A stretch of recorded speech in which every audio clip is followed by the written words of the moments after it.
teddy bear. We stand about that high. And that's it. That's it, is it? That's it. That's it. Here I am, a sculptor, creating a piece of sculpture for another sculptor. Now this piece of sculpture was going to be a giant teddy bear head, and it's part of an installation for the London Underground. First of all, working from drawings from the sculptor, we made a working model in plaster which we cut down into 1-inch sections. From the 1-inch sections we then translated into 2-foot blocks, and we stacked up and then started to work with hot wire, chainsaws and wire brushes. We cut the teddy bear head up in the sections so we can actually move it around the studio. And also, once the concrete was on it, we also had to consider when it got to the London Underground that they could carry it and move it around as well.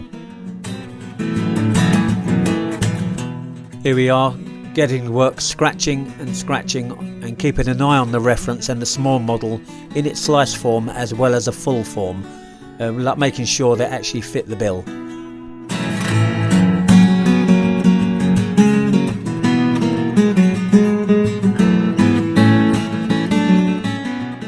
Once again, when it comes to the polystyrene, I always enjoy this part, and I particularly enjoy scaling up things and making them slightly bigger than they should be, in this case a lot bigger, but they always remind me of the kind of 60s pop art movement and sculpture.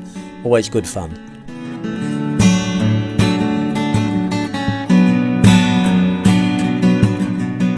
When I'm sculpting polystyrene, what seems like it is hours to other people is actually minutes to me.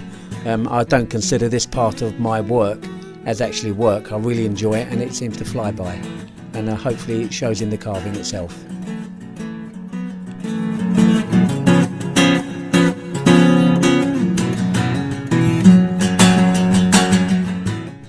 And in this view you can actually see it only being about 4 to 5 foot in thickness as it's seen across the platform straight on.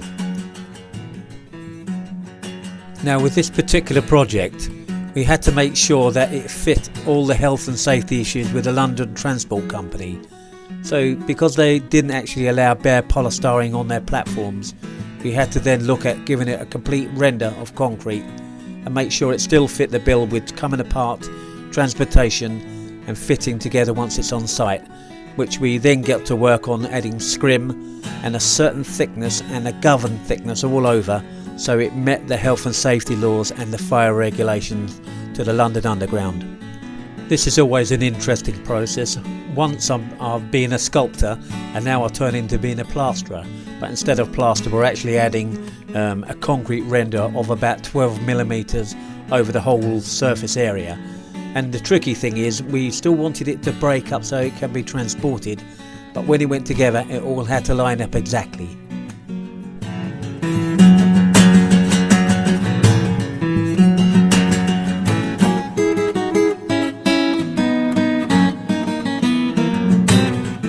Now in order to create the actual 12mm thickness, we went on with one surface layer here, and you can see the one on the right hand side has a scratch layer across it, and we built up a shim level of about 6mm. We let that set and then we primed it and went over with another 6mm and we surface rendered it. We also had to think about the transportation and packing on site and making sure that the concrete didn't actually crack along the edges, because we wanted as least damage as possible when it got to site. Now the brief did actually change from the original concept.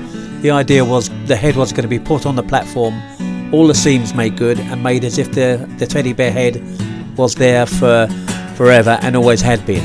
But when it come to it actually being on site and the seams were put on, and before they were made good, the actual sculptor made a decision that he liked it as work in progress, as if it was on a building site with the ladders and the bricks and everything else. But that was his choice, not mine. I'm just a cog in his works. I think the exhibition on the platform lasted about 6 months. This was for the London Underground, platforms for the arts.